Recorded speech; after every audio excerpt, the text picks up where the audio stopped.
Hello guys, हम लोग पढ़ रहे थे सरफेस केमिस्ट्री। आज का हमारा टॉपिक है कोएगुलेशन, जिसको हम फ्लक्चुएशन और प्रेसिपिटेशन भी कहते हैं, जो कि electrical properties of colloidal solution का ही पार्ट है। लास्ट प्रॉपर्टी हमारी कोएगुलेशन है, which is most important property.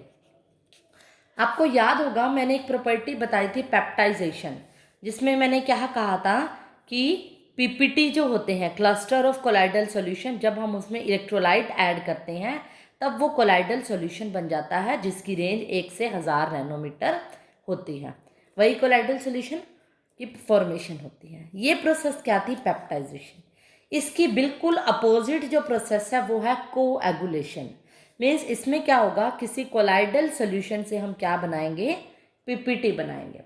Precipitation है क्योंकि इस प्रोसेस का नाम ही क्या है? प्रेसिपिटेशन। इसका मतलब इसके अंदर क्या बनेंगे? पीपीटी बनेंगे। तो इस प्रोसेस की इसकी डेफिनेशन क्या हुई?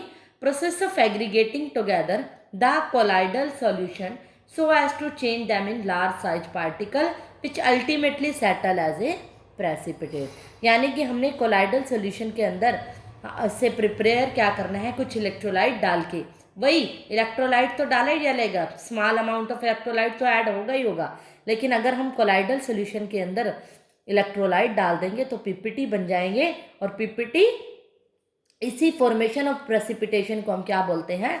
प्रेसिपिटेशन या फ्लक्चुएशन या फिर कोएगुलेशन। मतलब यहाँ पर कोएगुलेट हो गए कोलाइडल सॉल्यूशन, बिल्कुल अपोजिट है इसका, राइट। ये होती है वैल्यू फ्लक्चुएशन की और कोएगुलेशन की डेफिनेशन। कई बार आपसे पूछ लिया जाता है प्रेसिपिटेशन वैल्यू, पिटेशन वैल्यू और फ्लक्चुएशन वैल्यू के बारे में, कि उसकी वैल्यू कितनी होगी। ये हम कैसे निकालेंगे? प्रेसिपिटेशन वैल्यू या फ्लक्चुएशन वैल्यू होती है कि कितने अमाउंट ऑफ इलेक्ट्रोलाइट यूज हो रहे हैं। मीन्स हमने पता है कोलाइडल सॉल्यूशन के अंदर जब इलेक्ट्रोलाइट डाला तब पीपीटी बना। वो इलेक्ट्रोलाइट कितने डाल रहे हैं मिली मोल्स के अंदर बताने हैं। उसकी जो यूनिट है वो मिली मोल्स के अंदर जो डाला जाएगा 1 लीटर ऑफ कोलाइडल सॉल्यूशन। मतलब 1 लीटर कोई हमने कोलाइडल सॉल्यूशन ले लिया, उसके अंदर कितने मिली मोल्स ऑफ इलेक्ट्रोलाइट डाला जा रहा है ताकि कोएगुलेशन हो जाए। कोएगुलेशन मतलब पीपीटी में कन्वर्ट हो जाए। वो जो अमाउंट होगी, वो वैल्यू जो होगी वो क्या होगी? कोएगुलेशन वैल्यू, फ्लक्चुएशन वैल्यू या फिर प्रेसिपिटेशन वैल्यू। जितनी कम कोएगुलेशन वैल्यू होगी उतनी ग्रेटर द कोएगुलेटिंग पावर होगी। ये बात ध्यान रखना। एक फॉर्मूला है, जो कोएगुलेशन वैल्यू होती है वो inversely proportional to coagulating power के होती है। उसकी जितनी वैल्यू हम क्या करेंगे, कोएगुलेशन की वैल्यू जितनी कम होगी, मान लो एक बार मैंने 10 मिली मोल्स डाल दिया और एक सोल्यूशन में मैंने 4 मिली मोल्स डाला, तो 4 मिली मोल, क्योंकि इसकी डेफिनेशन क्या होती थी? स्मॉल अमाउंट ऑफ इलेक्ट्रोलाइट जितना डाला जाएगा, जितना थोड़ा सा डालते ही हमने कोलाइडल सॉल्यूशन में थोड़ा सा कोलाइडल सॉल्यूशन के अंदर इलेक्ट्रोलाइट थोड़े से अमाउंट में डाला और पीपीटी में कन्वर्ट हो गया, इस मीन्स उसकी कोएगुलेशन पावर अच्छी है। यानी जिसकी वैल्यू कम होगी, कोएगुलेशन का वैल्यू कम होगी, तो उसकी कोएगुलेशन पावर ज़्यादा होगी, क्योंकि डेफिनेशन का पार्ट है small amount of electrolyte is added. जैसे कि पेप्टाइडेशन में था, थोड़ा सा इलेक्ट्रोलाइट डालते ही वो कोएगुलेट हो जाता है।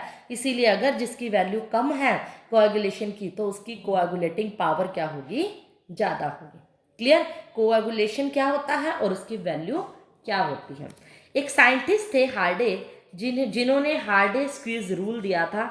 ये एग्जाम में आने के पूरे चांसेस हैं। मोस्ट इंपॉर्टेंट टॉपिक, इसको मार्क कर लो आप, और आप नोट्स इसके साथ साथ बनाते रहा करो। पेन नोटबुक लेकर बैठा करो, साथ साथ इसको राइट कर लिया करो। जरूरत पड़े तो वीडियो को पॉज करके स्क्रीनशॉट ले लिया करो। हार्डे स्क्वीज रूल क्या कहता है? हार्डे ने क्या कहा था कि कोई भी, मैंने क्या कहा, कोई इलेक्ट्रोलाइट जो डाला जाता है किसी कोलाइडल सॉल्यूशन में और वो पीपीटी बनाता है। अब कहता है कि कोलाइडल सॉल्यूशन हमने पढ़ा था कि 2 तरह के होते हैं, एक पॉजिटिवली और एक नेगेटिवली। हमें कैसा पता चलेगा कि उसके अंदर जो इलेक्ट्रोलाइट डाला जाना है वो कैसा होगा? क्योंकि कोलाइडल सॉल्यूशन तो हम पढ़ चुके हैं, 2 तरह का है, पॉजिटिव भी हो सकता है और नेगेटिव भी। अब हम इलेक्ट्रोलाइट कौन सा डालें, पॉजिटिव डालें या नेगेटिव डालें, जिससे कोएगुलेशन हो जाए और पीपीटी की फॉर्मेशन हो जाए? इस बात को एक्सप्लेन करने ने हार्डे ने अपना रूल दिया था, हार्डे स्क्वीज रूल।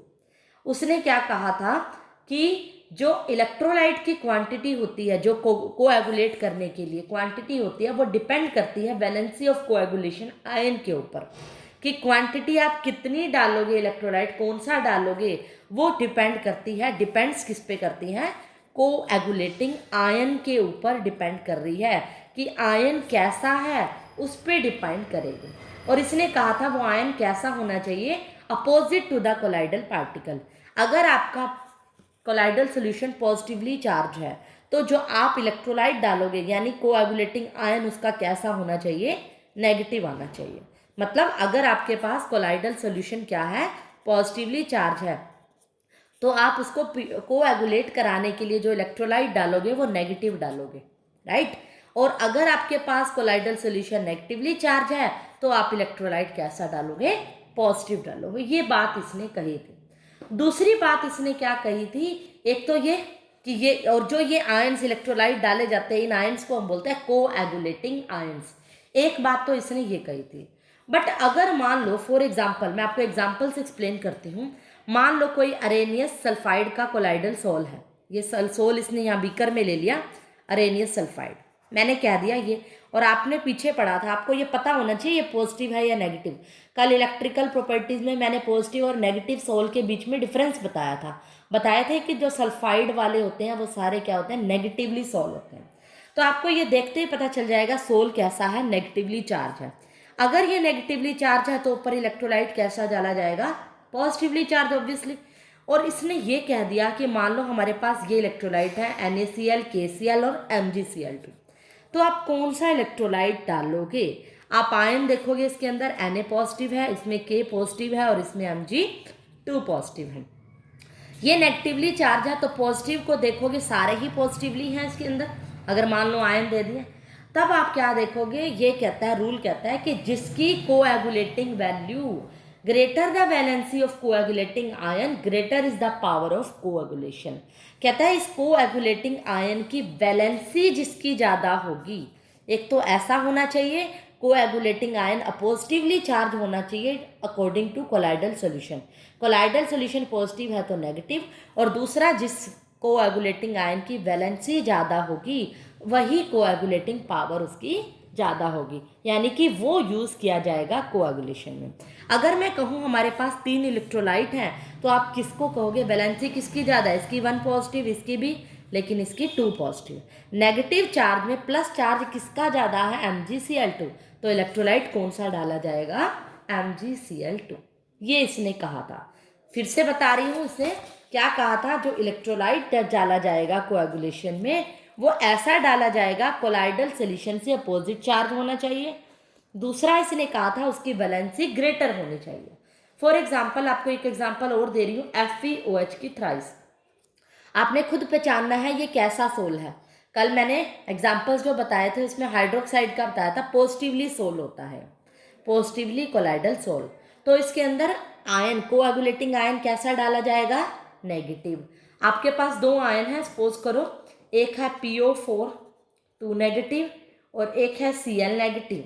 आपके पास 2 आयन दे दिए, या फिर इसका दे दिया, कोई भी हो सकता है, इसके साथ K2PO4 भी हो सकता है, या फिर इसका KCl भी हो सकता है। आप अंडरस्टूड हो, Cl नेगेटिव होगा और PO4।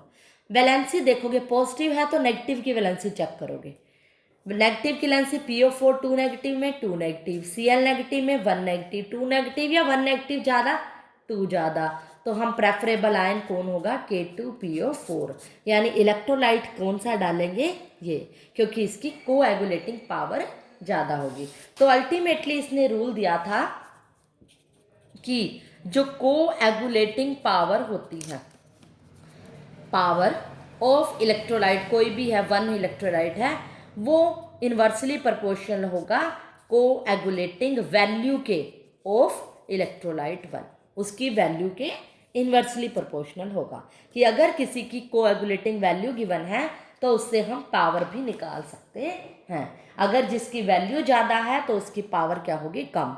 मान लो आपको इस तरह से दे दिया, एक इलेक्ट्रोलाइट 1 है, एक ये 2 है, कोएगुलेटिंग वैल्यू दे दी इधर 0.59 इलेक्ट्रोलाइट की, और यहाँ पर दे दी इलेक्ट्रोलाइट 2 की वैल्यू दे दी 5.59। तो आपको कहा बताओ कि कोएगुलेटिंग पावर किसकी ज़्यादा है, तो जिसकी वैल्यू कम, ये कम, तो पावर किसकी ज़्यादा होगी, E1 की कोएगुलेटिंग पावर ज़्यादा होगी as compare to E2। Clear हो गया होगा। यही था हार्डे-क्वेज़े रूल। एक ये आता है coagulation can also be caused by the following method. किन मेथड से कोएगुलेशन कोज्ड की जा सकती है, कोएगुलेशन को और कैसे किया जा सकता है। एक तो हम इलेक्ट्रोफोरेसिस से भी, आपको याद होगी इलेक्ट्रोफोरेसिस पिछली वीडियो में मैंने बताई थी। इलेक्ट्रोफोरेसिस में पार्टिकल डिस्पर्स फेज के अपोजिट चार्ज की तरफ मूव करते थे और न्यूट्रलाइज हो जाते थे। अगर ये प्रोसेस कुछ टाइम के लिए, सफिशिएंट टाइम के लिए कंटिन्यूड की जाए, तो ये जो पार्टिकल्स थे, मैंने कहा था ना, याद होगा आपको कि यू शेप ट्यूब के अंदर पार्टिकल्स, ये जब इलेक्ट्रिक फील्ड लगाया जाता था तो कोलाइडल सोल के पार्टिकल अपोजिट चार्ज की तरफ मूव करते थे। अगर हम कहते हैं कि इस प्रोसेस को कंटिन्यूड किया जाए कुछ टाइम तक, तो ये जो न्यूट्रल पार्टिकल्स थे अपोजिट की तरफ जा रहे थे, वो इकट्ठे हो जाएंगे, यहाँ पर इकट्ठे हो जाते थे, और इकट्ठे होने पर क्या होंगे, एक टाइम आएगा साइज में बड़े हो जाएंगे, ग्रो इन साइज हो जाएंगे। और अगर साइज में बड़े हो जाएंगे, सेटल डाउन हो जाएंगे, सेटल डाउन होकर वो क्या बनाएंगे, पीपीटी। और पीपीटी का बनना, कोलाइडल सोल से पीपीटी का बनना क्या होता है, यही तो होता है कोएगुलेशन। तो इलेक्ट्रोफोरेसिस में भी कोलाइडल सोल से हम पीपीटी बना सकते हैं। तो यही बता रहा है कि कोएगुलेशन किस मेथड से और पॉसिबल है। एक तो इलेक्ट्रोफोरेसिस को अगर लॉन्ग टाइम तक बढ़ा दे, लॉन्ग टाइम तक अगर इसको ले जाएं, तो वो पार्टिकल्स यहाँ सेटल डाउन हो जाएंगे, सेटल डाउन होकर पीपीटी बन जाएंगे। और इसके अंदर हमने कोलाइडल सोल ही तो लिया था ट्यूब के अंदर, कोलाइडल सोल से पीपीटी बनना क्या होता है, कोएगुलेशन। और कौन कौन से मेथड होते हैं जिससे हम इसको बना सकते हैं, बाय प्रोलोंग्ड डायलिसिस। हमने एक डायलिसिस मेथड किया था, याद है, उसको भी अगर हम लंबा कर दे, प्रोलोंग मतलब बहुत लंबा ले जाएं, हमें पता है प्रोलोंग डायलिसिस, हमें पता है कोलाइडल सॉल्यूशन की जो स्टेबिलिटी होती है स्मॉल अमाउंट ऑफ इलेक्ट्रोलाइट से होती है। हम उसके अंदर कुछ इलेक्ट्रोलाइट डालते हैं। अगर हम प्रोलोंग्ड इलेक्ट्रोलिसिस करेंगे तो इलेक्ट्रोलाइट क्या होगा, कंप्लीटली रिमूव्ड हो जाएगा। डायलिसिस में क्या होता है, यही होता है ना, फिल्टर किया जाता है हर चीज़ को। इलेक्ट्रिकल डायलिसिस में भी हमने यही किया था। तो हमें क्या होगा, अगर हम प्रोलोंग डायलिसिस करेंगे तो वहाँ पर इलेक्ट्रोलाइट क्या हो जाएगा, रिमूव्ड हो जाएगा। लंबी डायलिसिस करने से इलेक्ट्रोलाइट रिमूव्ड होने से कोलाइडल सॉल्यूशन क्या हो जाएगा, अनस्टेबल हो जाएगा। और अगर कोई कोलाइडल सॉल्यूशन अनस्टेबल हो जाता है तो वो क्या हो जाएगा, कोएगुलेटेड हो जाता है। और हमने क्या करना था, कोलाइडल सॉल्यूशन का ही तो क्या करना था, कोएगुलेट। मतलब अगर प्रोलोंग लंबे टाइम तक आप क्या करोगे, डायलिसिस प्रोसेस को करोगे, तो उसमें इलेक्ट्रोलाइट रिमूव होता जाएगा। याद होगा आपको उस प्रोसेस में, इलेक्ट्रिकल डायलिसिस में हमने क्या किया था, उस वीडियो को देखोगे तो सारा कुछ माइंड में आएगा। इलेक्ट्रिकल डायलिसिस में मैंने क्या किया था, एक परफ्यूलेटेड मेम्ब्रेन ली थी, और वहाँ पे क्या कहा था, सेलोफेन मेम्ब्रेन ली थी, पर्चमेंट मेम्ब्रेन, और उसके अंदर क्या कहा था, कुछ पेपर के अंदर इलेक्ट्रोलाइट भी होते हैं, इम्प्यूरिटीज़ भी रखी जाती हैं। इलेक्ट्रोलाइट थे, इम्प्यूरिटी थे, और कोलाइडल सोल थे, और स्ट्रीम ऑफ वाटर से मैंने पास कराई थी, याद है। ये क्या होती थी, इम्प्यूरिटीज़ वगैरह निकल जाती थी, पीछे कोलाइडल सोल्यूशन रहता था। तो कहते हैं कि अगर हम बहुत टाइम तक इसको लंबा करेंगे तो ये इलेक्ट्रोलाइट पूरी तरह से रिमूव हो जाएंगे और कोलाइडल सोल्यूशन क्या हो जाएगा, अनस्टेबल।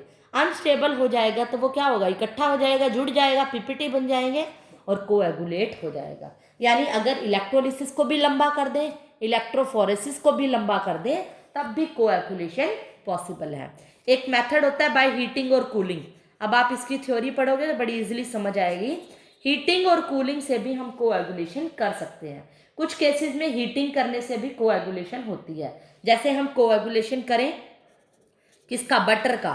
बटर को अगर आप बहुत टाइम तक गर्म करते जाओ करते जाओ तो वो क्या होगा, प्रेसिपिटेट बन जाएंगे, राइट। अगर हम सोल को बॉइल करते हैं, जो एब्जॉर्ब लेयर होगी वो डिफ्यूज हो जाएगी, जो साथ चिपकी हुई लेयर होगी वो क्या हो जाएगी, हीट करोगे इसको, बहुत देर तक हीट कर रहे हो तो वो क्या हो जाएगी, टूट जाएगी। और क्योंकि नंबर ऑफ कोलिजन्स होगा मॉलिक्यूल पे, डिस्पर्जन मीडियम पे इंक्रीज होगा, हीट दे दी तो ये जो एब्जॉर्प्शन वाले पार्टिकल्स होंगे इस डिस्पर्जन मीडियम से क्या होंगे, जो कोलाइड करेंगे, बहुत ज़्यादा कोलिजन होने की वजह से जो चार्ज होगा पार्टिकल पे डिक्रीज होगा। अगर चार्ज इनका डिक्रीज होगा तो स्टेबिलिटी क्या होगी, डिक्रीज होगी। स्टेबिलिटी डिक्रीज होती है तो हमें पता है क्या होता है, अनस्टेबल होता है और कोएगुलेशन हो जाता है। या अगर आप कोएगुलेशन इसी तरह कूलिंग में मिल्क का कोएगुलेशन कर दो, कोएगुलेशन करोगे, मिल्क का कूल करोगे तो फैट क्या हो जाएगा, सरफेस के ऊपर फ्लोट करने लग जाएगा, और उसी फैट को जो फ्लोट करेगा वो पीपीटी की फॉर्म में होता है, और इसी को हम क्या कहते हैं, कोएगुलेशन। यानी हीटिंग कूलिंग से डायलिसिस को लंबा कर दो, इलेक्ट्रोफोरेसिस को लंबा कर दो, तब भी कोएगुलेशन हो जाती है। बट इसमें इंपॉर्टेंट था इसकी डेफिनेशन, कोएगुलेशन वैल्यू, उसकी पावर और हार्डेस्ट फ्यूज रूल, ये बहुत ज़्यादा इंपॉर्टेंट है। ये बहुत कम है बट इसके थ्योरी के 3-4 पॉइंट हैं वो आप पढ़ लेना, आपको इजीली समझ में आ जाएंगे क्योंकि बाकी प्रॉपर्टी मैं करा चुकी हूँ। नेक्स्ट जो टॉपिक है, लास्ट टॉपिक है इस चैप्टर का, फिर ये चैप्टर हम आज एंड कर देंगे, गोल्ड नंबर। इसका जो नाम है टॉपिक का, protective action of lyophilic colloid भी है और गोल्ड नंबर भी इस नाम से जाना जाता है। इस चैप्टर में एक ही न्यूमेरिकल है जो अब मैं टॉपिक कराऊंगी, गोल्ड नंबर। तो गोल्ड नंबर क्या होता है, देखो मैंने क्या कहा था, अभी मैंने आपको कोएगुलेशन बता रही थी तो मैंने इसमें कहा था कि अगर आपके पास कोई कोलाइडल सोल है, उसमें बाहर से क्या डाला जाता है, कुछ ना कुछ इलेक्ट्रोलाइट डाला जाता है। आफ्टर एडिंग इलेक्ट्रोलाइट ये क्या हो जाता है, कोएगुलेट हो जाता है, यही हमने पढ़ा है। अगर मैं चाहती हूं कि इसको कोलाइडल सॉल्यूशन को कोएगुलेट ना करूं, मैंने क्या करना है, इसकी कोएगुलेशन को स्टॉप करना है। तो मैं क्या करूंगी, बाहर से इलेक्ट्रोलाइट डाल रही थी तो क्या था, कोएगुलेशन क्या था, हो रहा था। तो गोल्ड नंबर क्या हुआ कि गोल्ड नंबर, वैसे इसकी डेफिनेशन क्या हुई, किसी भी प्रोटेक्टिव कोलाइड का अगर हमने इसकी कोएगुलेशन को स्टॉप करना है तो क्या डाला जाता है, कोएगुलेशन को स्टॉप करने के लिए जो मिनिमम अमाउंट में इलेक्ट्रोलाइट डाला जाएगा, ताकि इसका कोई भी जो सोल लिया है उसका कोएगुलेशन ना हो। कितने अमाउंट में इलेक्ट्रोलाइट डाल रहा है, मिनिमम अमाउंट में, उस अमाउंट को हम बोलते हैं गोल्ड नंबर। नाम से ही पता चल रहा है गोल्ड नंबर एक नंबर है, ऐसा नंबर जो मिनिमम अमाउंट में डाला जा रहा है ताकि कोलाइडल सॉल्यूशन का कोएगुलेशन ना हो, यानी टू स्टॉप कोएगुलेशन। कोएगुलेशन को स्टॉप करने के लिए ही एक मिनिमम अमाउंट में इलेक्ट्रोलाइट डाला जाता है, उस इलेक्ट्रोलाइट के मिनिमम नंबर को हम क्या कहते हैं, गोल्ड नंबर। फॉर एग्जाम्पल देखो, हमने कोई गोल्ड का सोल ले लिया, ये मैंने कोलाइडल सॉल्यूशन ले लिया, और मैंने क्या ले लिया यहाँ पर 10 ml of gold sol, AU gold sol ही होता है, गोल्ड का कोई सोल ले लिया, ठीक है, 10 ml का ले लिया।